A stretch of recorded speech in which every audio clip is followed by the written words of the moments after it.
1 Samuel, chapitre 29. Les Philistins rassemblèrent toutes leurs troupes à Aphek, et Israël installa son camp près de la source de Jizréel. Les princes des Philistins s'avancèrent avec leurs centaines et leurs milliers, tandis que David et ses hommes marchaient à l'arrière-garde avec Akish. Les princes des Philistins dirent: Que font ici ces Hébreux? Akish leur répondit: N'est-ce pas David, le serviteur de Saül, roi d'Israël? Il y a longtemps qu'il est avec moi et je n'ai rien trouvé à lui reprocher depuis son arrivée jusqu'à aujourd'hui. Mais les princes des Philistins s'irritèrent contre Akish et lui dirent: Renvoie cet homme, qu'il retourne là où tu l'as installé et ne descende pas avec nous sur le champ de bataille. Il risquerait d'être un ennemi pour nous pendant le combat. Comment cet homme pourrait-il rentrer en grâce auprès de son maître, si ce n'est en lui apportant la tête de nos hommes? N'est-ce pas en l'honneur de ce David que l'on chantait en dansant: Saül a frappé ses 1000 et David ses 10 000? Akish appela David et lui dit: L'Éternel est vivant. Tu es un homme droit et j'aime te voir aller et venir avec moi dans le camp, car je n'ai rien trouvé de mal en toi depuis ton arrivée chez moi jusqu'à aujourd'hui. Mais tu ne plais pas au prince. Repars donc, va-t'en en paix, pour ne rien faire qui déplaise au prince des Philistins. David dit à Akish: Mais qu'ai-je fait et qu'as-tu trouvé chez moi, ton serviteur, depuis que je suis avec toi jusqu'à aujourd'hui, pour que je ne puisse pas aller combattre les ennemis de mon seigneur le roi? Akish répondit à David: Je le sais bien, car tu me plais autant qu'un ange de Dieu. Mais les princes des Philistins refusent que tu montes avec eux au combat. Par conséquent, lève-toi de bon matin, ainsi que les serviteurs de ton maître qui sont venus avec toi. Levez-vous de bon matin et partez dès qu'il fera jour. David et ses hommes se levèrent de bonne heure pour partir dès le matin et retourner dans le pays des Philistins. Quant aux Philistins, ils montèrent à Jizréel. 1 Samuel, chapitre 30. 2 jours plus tard, lorsque David arriva à Tsiklag avec ses hommes, les Amalécites avaient lancé une attaque dans le Néguev et à Tsiklag. Ils avaient détruit et brûlé Tsiklag, après avoir fait prisonnier les femmes et tous ceux qui s'y trouvaient, petits et grands. Ils n'avaient tué personne, mais ils avaient tout emmené et s'étaient remis en route. En arrivant à la ville, David et ses hommes virent qu'elle était brûlée et que leurs femmes, leurs fils et leurs filles avaient été faits prisonniers.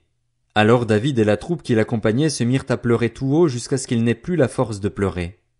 Les 2 femmes de David, Akinoam de Jizréel et Abigaïl de Carmel, la femme de Nabal, avaient été emmenées. David fut dans une grande angoisse, car la troupe parlait de le lapider. Tous éprouvaient en effet de l'amertume, chacun à cause de ses fils et de ses filles. Mais David reprit courage en s'appuyant sur l'Éternel, son Dieu. Il dit au prêtre Abiathar, fils d'Achimélec: Apporte-moi donc l'éphod. Abiathar le lui apporta. David consulta l'Éternel en disant: Dois-je poursuivre cette troupe? Réussirai-je à la rattraper?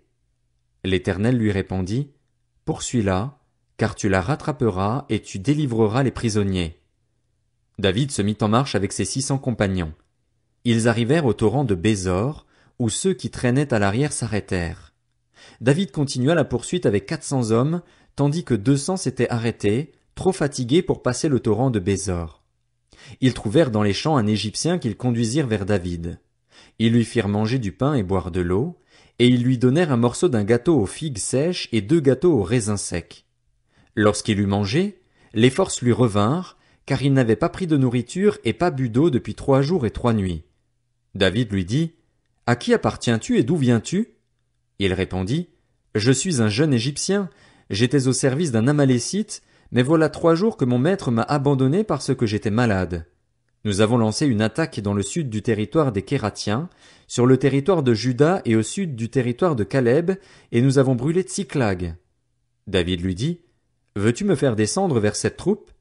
Il répondit: Jure-moi au nom de Dieu que tu ne me tueras pas et que tu ne me livreras pas à mon maître, et je te ferai descendre vers cette troupe. Il lui servit ainsi de guide. Les Amalécites étaient dispersés dans la région. Ils mangeaient, buvaient et dansaient à cause du grand butin qu'ils avaient pris au pays des Philistins et de Juda. David leur porta des coups depuis l'aube de ce jour-là jusqu'au lendemain soir, et aucun d'eux ne put s'échapper, excepté 400 jeunes hommes qui montèrent sur des chameaux et s'enfuirent. David sauva tout ce que les Amalécites avaient pris et il délivra aussi ces 2 femmes. Il ne leur manqua personne, ni petit ni grand, ni fils ni fille, ni quoi que ce soit du butin, ni rien de ce qu'on leur avait enlevé. David ramena tout. David prit tout le petit et le gros bétail. Ceux qui conduisaient ce troupeau et marchaient à sa tête disaient: Voici le butin de David. David arriva vers les 200 hommes qui avaient été trop fatigués pour le suivre et qu'on avait laissés au torrent de Bésor. Ils s'avancèrent à la rencontre de David et de sa troupe. David s'approcha d'eux et leur demanda comment ils allaient. Tous les hommes méchants et les vauriens qui avaient accompagné David prirent la parole et dirent: Puisqu'ils ne sont pas venus avec nous, nous ne leur donnerons rien du butin que nous avons sauvé, à part à chacun sa femme et ses enfants. Qu'ils les emmènent et s'en aillent. Mais David dit: N'agissez pas ainsi, mes frères, au sujet de ce que l'Éternel nous a donné. En effet, il nous a gardés et a livré entre nos mains la troupe qui était venue nous faire du mal. Qui pourrait vous écouter dans cette affaire? La part doit être la même pour celui qui est descendu sur le champ de bataille et pour celui qui est resté près du matériel. Ils partageront tout ensemble. Cela se passa ainsi dès ce jour et par la suite, et l'on en a fait jusqu'à aujourd'hui une prescription et une règle en Israël.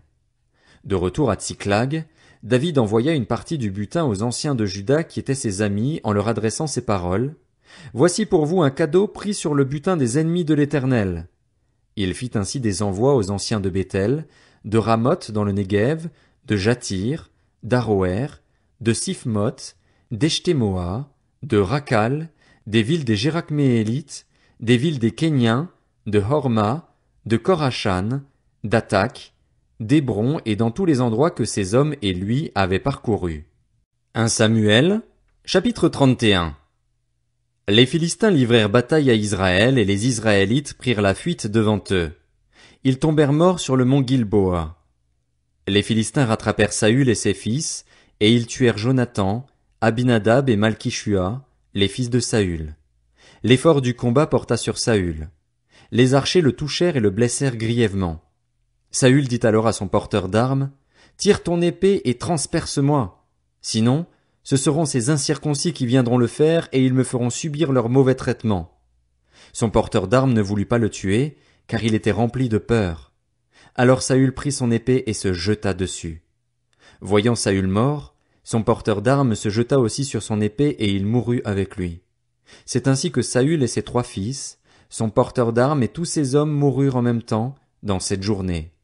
Lorsqu'ils virent que les Israélites s'enfuyaient et que Saül et ses fils étaient morts, ceux d'Israël qui étaient de l'autre côté de la vallée et de l'autre côté du Jourdain abandonnèrent leur ville pour prendre aussi la fuite. Les Philistins allèrent s'y installer. Le lendemain, les Philistins vinrent pour dépouiller les morts, et ils trouvèrent le cadavre de Saül et de ses 3 fils sur le mont Gilboa. Ils coupèrent la tête de Saül et le dépouillèrent de ses armes. Puis ils les firent circuler dans tout le pays des Philistins pour annoncer la nouvelle dans les temples de leurs idoles et parmi le peuple. Ils déposèrent les armes de Saül dans le temple des Astartés, et ils attachèrent son cadavre sur les murs de Beth-Shan. Lorsque les habitants de Jabès en Galaad apprirent ce que les Philistins avaient fait à Saül, tous les hommes vaillants se levèrent. Après avoir marché toute la nuit, ils arrachèrent les cadavres de Saül et de ses fils des murs de Beth-Shan. Ensuite ils revinrent à Jabès, où ils les brûlèrent. Ils prirent leurs ossements et les enterrèrent sous le tamaris à Jabès, puis ils jeûnèrent pendant 7 jours.